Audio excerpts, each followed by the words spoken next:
나가도 마음 바꾸지 않겠습니다. 벗어나지 않겠습니다. 투명할 수 있게 해주십시오. 어디 갔어? 법에 따라서 해야 되지 않겠습니까? 왜 국회가 법을 안 지킵니까? 예? 충격 실화입니다. 윤석열 대통령실이 이재명 대표를 제거하려고 직접 증거를 조작했다는 정황이 드러났습니다. 국정원 보고서조차 무시하고 유리한 것만 골라낸 치밀한 공작. 이 거대한 시나리오의 배후는 과연 누구일까요? 오늘 그 추악한 민낯을 폭로합니다. 구독과 좋아요로 함께 싸워주십시오. 그리고 오늘 국정조사에선 윤석열 정부 대통령실과 국정원이 검찰의 대북 송금 사건 수사에 관여를 시도한 사실도 공개됐습니다. 모두 검사들이 속해 있던 조직이 대북 송금 사건 수사를 한쪽으로 몰아갔을 가능성도 제기되는데요. 구승은 기자가 보도합니다. 기관 보고에 나선 이종석 국정원장은 윤석열 정부 시절 국정원 감찰부서의 책임자로 온 부장검사가 수원지검의 긴밀한 창구 역할을 한 정황이 있다고 밝혔습니다. 북한 수집부서가 검찰에 목록만 제출했던 쌍방울 대북 송금 관련 보고 66건의 원문을 직접 확인한 뒤 13건만 찍어서 압수수색에 대비하라고 지시했다는 겁니다. 수원지검이 압수수색 영장을 집행하며 제출받은 문건도 이 13건뿐이었고 대대적인 감찰에도 불구하고 쌍방울과 경기도의 연관성을 확인하지 못한 감찰 결과 보고서도 공식 제출되지 않았다고 했습니다. 이미 제출과 압수수색 과정에서 쌍방울 대북 송금 사건을 균형 있는 시각으로 바라볼 수 있는 국정원 내부 여타 자료들은 누락되었고 여기에 김성태 전 쌍방울 회장 등이 대북 사업을 빌미로 주가 조작을 시도했다는 첩보 등 재판에 제출되지 않은 문건들도 다수 발견됐고 윤석열 정부 대통령실 공직기강 비서관실이 대북 송금 사건에 관여를 시도한 사실도 확인했다고 덧붙였습니다. 당시 대통령실과 국정원의 개입으로 대북 송금 사건 수사가 특정한 방향으로 흘러갔을 가능성이 제기된 가운데 2차 종합특검은 서울고검에서 수사 중인 진술회유 의혹 사건을 이첩받기로 했습니다. 최근 2차 종합특검에서 인권점검 TF에 진술회유 관련 사건 이첩을 요청하여 그 절차를 진행하고 있습니다. 2차 종합특검법은 윤석열 전 대통령 부부가 타인의 사건 수사 상황을 보고받고 은폐, 무마, 회유, 증거 조작 등을 하게 한 혐의가 있는 사건도 수사 대상으로 하고 있습니다. 나가도 마음 바꾸지 않겠습니다. 벗어나지 않겠습니다. 박상용 측이 나가서 대기하고 계시죠. 예. 그것은 알아서 옆에서 조치해 줄 겁니다. 투명할 수 있게 해주십시오. 어디 갔어? 법에 따라서 해야 되지 않겠습니까? 왜 국회가 법을 안 지킵니까? 예? 자, 우리 국정원장님 여쭤보겠습니다. 지금 오늘 국정원장님의 말씀 요지는 국정원에서 여러 가지 국정원의 어떤 정보나 첩보라고 하는 것들은 매우 신빙성이 있고 대한민국에서 어느 기관보다 우리 국민들이라든지 국회에서도 신뢰하는 정보나 첩보인데요. 요약해서 말씀드리면 결국 국정원이 보기에는 이 소위 대북 송금이라고 하는 것들이 쌍방울 측의 어떤 일련의 대북 사업 과정으로 보여질 뿐 경기도나 당시 이재명 지사와는 관련성은 확인하지 못했다. 이렇게 요약 정리하면 됩니까? 예, 그건 뭐 확인하지 못한 게 아니라 확인할 수 있는 게 없고요. 그다음에 지금 자, 그래서 확인된 바가 없다 이렇게 정리하면 요약하면 됩니까? 그다음에 말씀하신 걸 하나만 제가 붙인다면은 짧게만 해주세요. 예, 그 쌍방울 대북 사업과 그다음에 중요하게 800만 달러 중에서 700만 달러 3번 들어간 원장님 마지막에 그럼 답변 한번 예. 해주세요. 자, 그래서 국정원에서 확인한 바에 따르면 쌍방울과 경기도의 연관성 여부는 감찰 결과 보고서에서는 없었다. 확인되지 않았다라는 부분이 오늘 보고를 해주신 내용이고요. 쌍방울이 대북사업 부실로 주가 조작 시도했다는 정황, 그리고 김성태가 해외 불법 도박을 한 정황, 그리고 이호남이 필리핀을 방문하지 않았다는 정보, 쌍방울의 포괄적 대북사업권 획득을 위한 일련의 과정, 이런 부분들이 오히려 확인되었다라는 것을 오늘 확인해 주신 겁니다. 이런 것들은 결국 이재명 죽이기에 정반대되는 사실들인데 검찰은 이런 것들을 다 묵살합니다. 그러니까 결국 법원에서는 검찰이 묵살한 것들을 끄집어내서 재판을 할 수는 없겠죠. 이렇게 흘러갔다라고 보여지고. 네, 충격적이기도 하고 지금 이제 오늘 국정조사 특위 과정에서 나왔던 이야기를 해설을 하지만 저는 이제 뒤통수를 한 방 맞았다는 기분이 드는 것이 지금까지는 김강민 변호사나 유아영 이제 부지사가 주장을 해왔고 저렇게 했을 것이다라고 추정의 영역에서 워낙 상대가 완강하게 아니라고 주장을 하니까 한편으로는 이거 증거가 안 나오고는 우리가 뭔가 법적 조치를 하기 어려울 것이라 했는데 저 증거가 정말로 기절 초풍 이제 될 정도로 완전히 조작해서 검찰이 국정원과 짜고 영장 사진에 유출하고 그리고 가져갈 때는 딱 폐기시킬 거 폐기시키고 남은 것만 딱 가져갔다. 이거는 범죄에 서로 공모를 했다는 거하고 똑같은 거 아닙니까? 그리고요, 저는 사실 최근에 나왔던 박상용 검사의 녹취록 중에 한 대목을 좀 말씀드리고 싶어요. 네. 박상용 검사가 선민석 변호사한테 뭐라고 얘기하냐면 국정원 문건이 들어오고 나니 이화영이 더 이상 버틸 수 없어서 자백을 한다, 뭐 이런 얘기가 예, 예. 나옵니다. 그런데 압수된 국정원 문건도 사실은 이화영에 불리한 내용이 그렇게 많지는 않았지만 박상용 검사가 이렇게 한 거 아니에요. 국정원이랑 다 사전에 협의하고 다 짜고 야, 이화영 잡을 수 있는 문건만 줘 해서 가서 가지고 왔고, 이화영은 사실은 국정원 문건이 다 나오면 나의 무죄가 밝혀질 거라고 생각을 했는데 국정원 문건이 엉뚱한 것만 나오니까 충격을 받았고, 이 모든 것을 박상용 검사를 포함한 수원지검 심지어 대검까지 다 동원됐다고 저는 추정을 하는데 검찰이 조작을 해놓고 이화영만 바보 만들어 놓은 꼴이죠. 그리고 지금 이제 이시원 개입이 나왔습니다. 공직기강 비서관실에 있는 이시원 비서관, 윤석열 대통령실 아닙니까? 여기에서 개입했다는 증거가 나왔다. 이것은 그러면 배후가 결국 윤석열 쪽이었다는 거 아니에요? 그렇죠. 윤석열 쪽이었다고 하는 거고, 저는 사실 이시원의 행위는 더 엄중하게 보는데, 네. 자, 국정원 문건의 압수수색은 그 증거를 편파적으로 제공한 거예요. 네. 근데 이시원의 행위는 증거를 아예 조작해버린 겁니다. 무슨 얘기냐면, 기획재정부에서 고시를 해요. 제가 아까 설명드렸듯이. 근데 고시했는데, 제재 대상을 고시하지 않은 기관을 여기도 제재 대상이라고 봐야 된다라는 증거를 아예 새롭게 만들어버린 거예요. 이거는 증거 조작을 넘어서 아예 증거를 창출한 거죠. 네.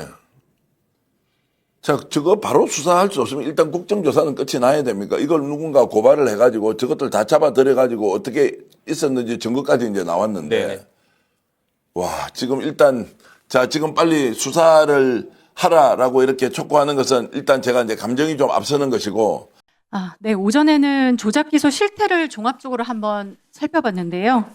이제 쌍방울 대북송금 사건에서 정치검찰이 어떻게 협박, 압박을 통해서 진술을 조작했는지 구체적으로 한번 보겠습니다. 이화영 부지사 진술 변화 과정 한번 볼 텐데요. 이 부지사 사실상 구속기간 내내 검찰의 반인권적 수사 압박 계속됐습니다. 그러자 2023년 6월 들어서부터 이 부지사의 진술이 조금씩 바뀌기 시작하거든요. 지금 이 PPT 보시면 불과 한 달 사이에 진술이 왔다 갔다 합니다. 그거 지금 정리한 것인데, 진술은 그렇게 했더라도 본인의 비망록에는 그때의 본인의 정말로 그 억울하고 답답한 심경, 공포스러운 그 심경을 정확하게 적시하고 있습니다. 이 두 가지 한번 지금 비교하면서 보겠습니다.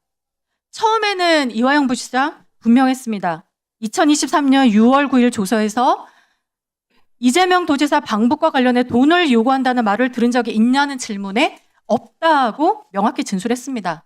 그런데 같은 날 비망록에는 이재명 대표에게 대북송금 관련 내용을 공유했다고 진술하라고 검찰이 압박했다는 그런 내용 적혀 있습니다.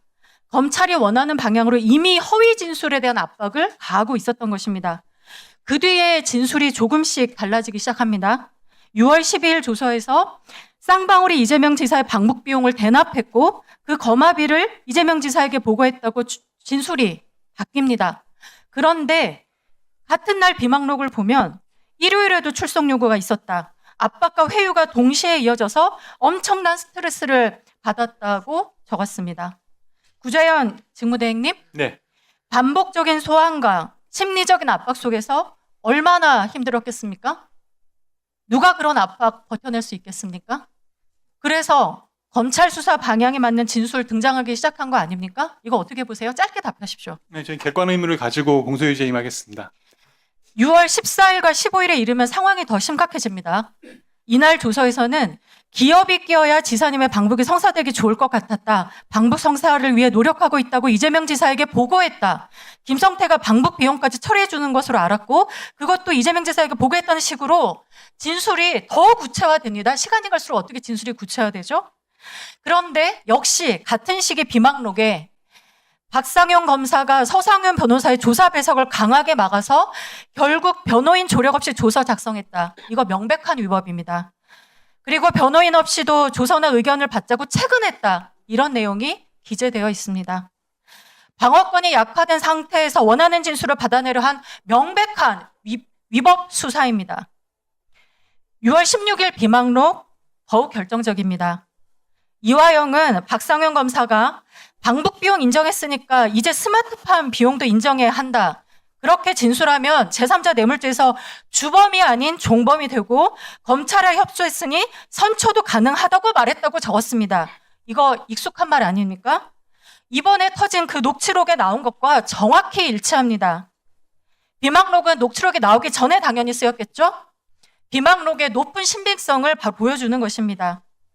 검찰이 특정한 방향의 진술을 하면 형사 책임을 줄여줄 수 있다는 이거 우리나라에서 절대 허용되지 않는 그런 위법한 거래를 시도한 것이 명확히 확인되고 있습니다.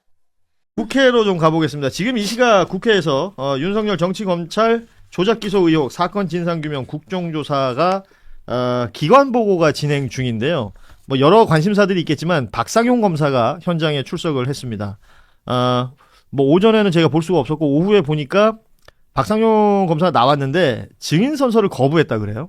이 거부하는 과정에서 서영교 위원장하고 서로 목소리 막 올라가고 그랬던 장면들이 있었던 것 같은데 일단 현장에서 오늘 오전에 전용기 의원이 또 공개했던 녹취가 또 하나 있었고 또 어제도 오마이뉴스 통해서 나온 또 KBS 보도 통해서 나온 녹취들 계속해서 보도가 되고 있습니다. 이 내용들을 지금 대부분의 관심 있는 분들은 이어가면서 보고 있습니다만 이게 한 맥락으로 이해가 되는 부분은 분명히 있는 거죠. 그러니까 소위 말하는 검찰 특수부가 수사를 어떻게 하던 것인가. 뭐 말로만 있고 설로만 있고 우리가 영화나 뭐 소설 등등에서 상상의 영역에서 구현되던 것들이 박상용이라는 실제 현직 검사의 입을 통해 가지고 녹취를 통해서 우리가 지금 보고 있는 거예요. 단어로는 우리가 회유, 압박 이렇게 쓰고 있습니다만 케이스별로 봤을 때 특히 이화영 전 부지사 케이스에서는 진짜 다양한 거 다 나오는 것 같은데요. 그러니까 특수수사가 뭐 이런 거잖아요. 우리가 흔히 알고 있는, 그러니까 예를 들면 특정한 타깃을 정해놓고 이 타깃을 골인시키면 되는 거잖아요. 그렇죠. 그러니까 입고시키면 되는 거잖아요. 그러니까 골인, 입고 뭐 표현을 써서 골인이라는 표현을 쓴다고 하는데 결국은 구속기소. 네, 구속기소하면 되는 거잖아요. 그러니까 그 과정에 이를 때 드리블을 할지, 페이크를 쓸지, 패스를 할지, 2대1 돌파를 할지, 뭐 이런 거는 다 자기네들 마음대로 하는 거예요. 그리고 마지막 골도 오른발로 넣을지, 왼발로 넣을지, 헤딩을 할지, 엉덩이로 넣을지도 하면 되는 거예요. 그러니까 지금 이 말하자면 박상현 검사의 그거에서 그거가 계속 드러나고 있는 거죠. 그러니까 이게 녹취가 공개되는 시점들이 굉장히 중요한데 2023년 5월달, 6월달에 집중되어 있는 거 아닙니까? 그러면 그 시점이 뭐냐면 이화영 부지사가 2022년 9월달에 구속됐어요. 그럼 3월달까지는 이재명 관련된 얘기가 잘 안 나와요. 그렇죠. 그러다가 3월에 시작돼요. 3월에 시작되고 5월 19일 날인가 이화영 지사가 모종의 결심을 합니다. 그래서 내가 24일 날 나와서 진술할게요. 네. 이게 무슨 얘기냐면 그 전까지 엄청 출정이랑 말하자면 우리가 진술 세미나라고 불리는 검찰에 나가는 걸 엄청 한 거 아닙니까?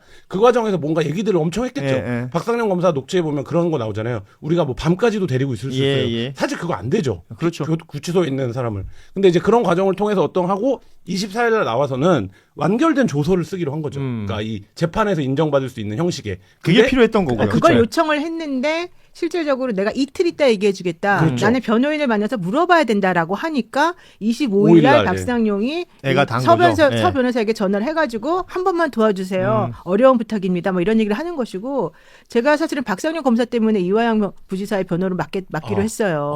지금 면회 갔다 오신 거 아니에요? 네, 접견 갔다 왔고. 거의 한국사의 노레스트 검프. 등장하지 않는 곳이 없습니다. 지금 아니, 이 사건에도 중심에 있습니다. 예. 아니. 그래서 내가 왜 그 얘기를 하냐면 박상현 검사는 자기가 수사를 그렇게 오랫동안 해놓고 그걸 바탕으로 해가지고 마치 자기가 정확하게 알고 있는 양 여기저기 돌아다니면서 막 자기의 변명을 하고 돌아다니는 거잖아요. 근데 우리가 사실 그 내용을 정확히 모르고 있으면 그 사람이 말하는 거 완전히 넘어가겠더라고요. 그래서 사실 제가 그 정보를 정확하게 알아가지고 실제 무엇이 잘못된 말이고 무엇이 문제인지를 이제 말해주고 싶어서 제가 이제 이화영 부지사 쪽에 뭐 요청도 받았고 그쪽 변호인들이 좀 도와달라고 그래서 하기로 했는데 실제 내용 들여다보고 그 안에서 벌어졌던 여러 가지 것들을요 박상현 검사의 녹취록 하나만 가지고 말하는 게 아니에요. 그렇죠. 박상현 검사의 그 서민석 변호사의 녹취록, 그다음에 그때 당시에 같이 있었던 다른 변호사들과의 상황, 그리고 김성태의 접견 녹취록, 그다음에 김성태 말고 방용철 뭐 안부수 등등등 관련된 사람들의 내용, 이거 전체적으로 다 놓고 보잖아요. 그럼 박상현 검사 말이 다 틀려요.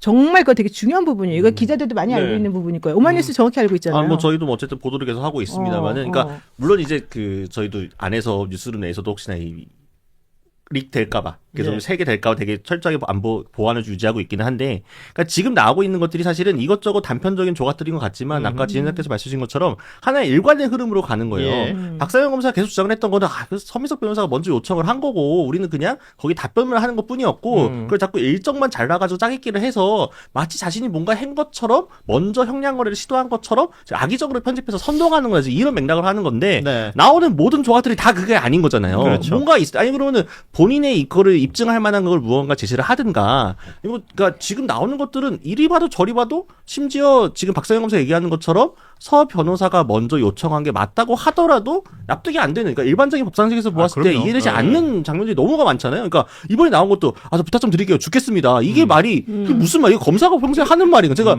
서초 출입을 안 해봐서 이걸 잘 모르는 건지 이게 일반적으로 납득이 안 되는 부분인 거고. 지금 띄워주세요, 저 이미지들을.